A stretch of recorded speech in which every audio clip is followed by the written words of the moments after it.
Hi, everybody. Before I'm going to start talking about digital diplomacy, I'm known as a selfie nerd. And I'm Italian, so I have no shame. So I'm going to do a selfie with you guys. And because it's like a very long sort of room, I'll try to do like a video selfie. So you all in the picture. Let's see if it works, actually. There you go. There. And I'll post it shortly after my talk. So today I'll talk about digital diplomacy, or what my idea of digital diplomacy is all about. In the past 1.5 years, I wrote a little book called Digital Diplomacy: Conversation on Innovation in Foreign Policy, and it's actually a collection of interviews on what people think digital diplomacy is and how we can move from digital diplomacy to real innovation in government and in foreign policy. So my equation for digital diplomacy is putting three elements, and actually three movies or series together. One is House of Cards, one is Working Girl, and the other one is Frozen. So what do those three have in common? Well, let's start with House of Cards. House of Cards has taken over DC, has taken over the world. We all know about it. And often it's about excess in politics, but sometimes it's very close to what happens, especially in the international scene. If you can go to the next slide and click the video or audio. Sometimes it comes down to two men in a room. So here is a scene where what they say is this is diplomacy. Sometimes it comes down to two men or women in a room. And it's true. Most of the time, diplomacy, it's all about tradition. It's about head of states meeting other heads of state. It's about summits. It's about them interacting with each other. And that's still the main engine of diplomacy. But diplomacy is changing. Foreign policy is changing. We actually heard the previous panel talking about social media, talking about big data, talking about technology, and sort of like engaging the public and the audience, sort of like pushing them to become part of the process. Social media is certainly the most visible part. Most leaders, starting from Barack Obama to my prime minister in Italy, they're all on Twitter and Facebook. I'm very proud that my prime minister is the most followed and liked leader in Europe with millions of followers and likes. But that's not all about it. Digital is not just social media. We need to look a little bit deeper. If you go to Africa, for instance, only 7% of the population is on the internet. You can be on Twitter, you can be on Facebook, but you're not reaching 93% of the population in Africa. So what do we do? We need to look at really simple technology. Most of the population in Africa, we're talking about large numbers. There are more people in Africa with access to a simple flip phone, not a smartphone, than clean water to drink. So governments are looking into those simple technology to sort of communicate with them, to sort of engage them, not only to make them part of the process, but also help them sort of go try better way to plant their seeds, to talk to communities around them. And again, we're talking about very, very simple technology coming from a flip phone that very few people here in the US today have. If you look at development, for instance, that's another very successful story where big data, geolocalization is now used in diplomacy and development to sort of like help in times of crisis, during hurricanes, to locate people in need, or also to prevent major crises to happen when it comes to the agriculture, when it comes to the weather. So let's go to the next slide.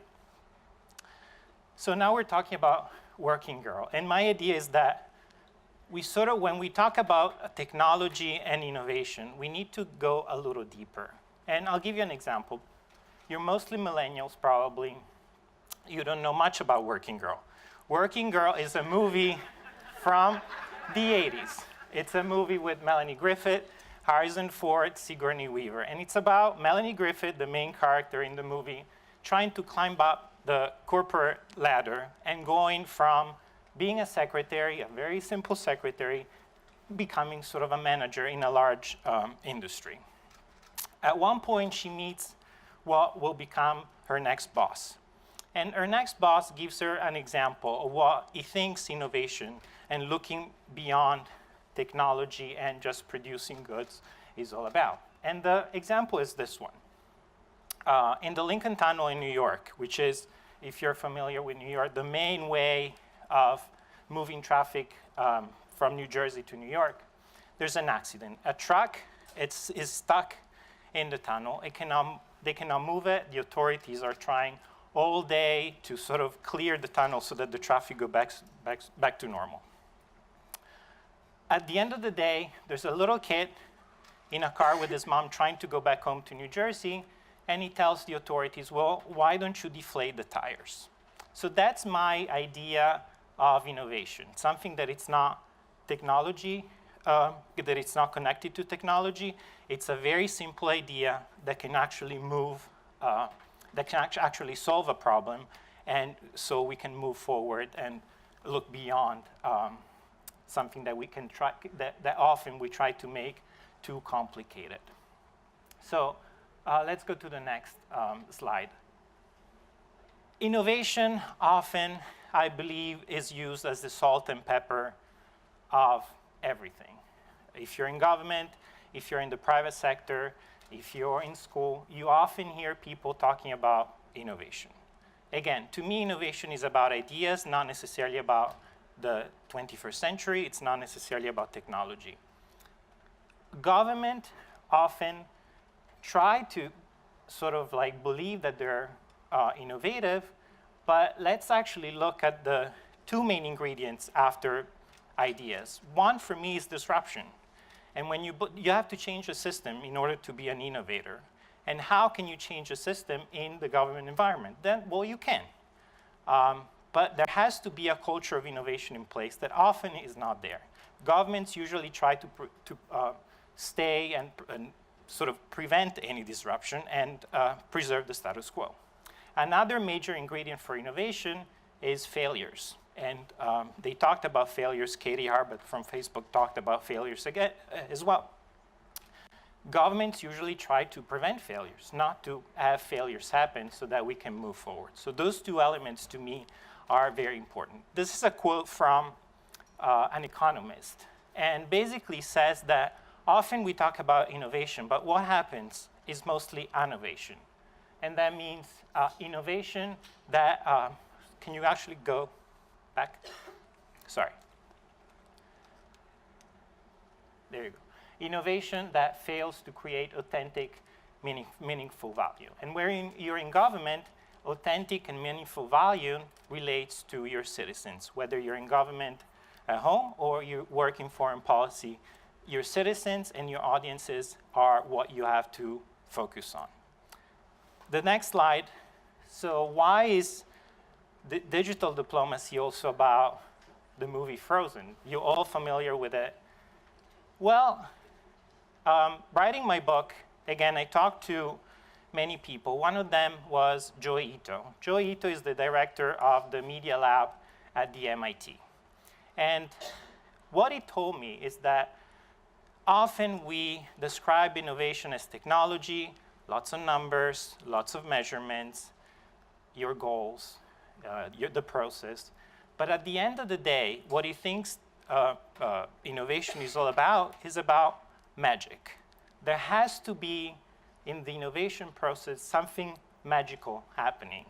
And that magic had to surprise you and to excite you.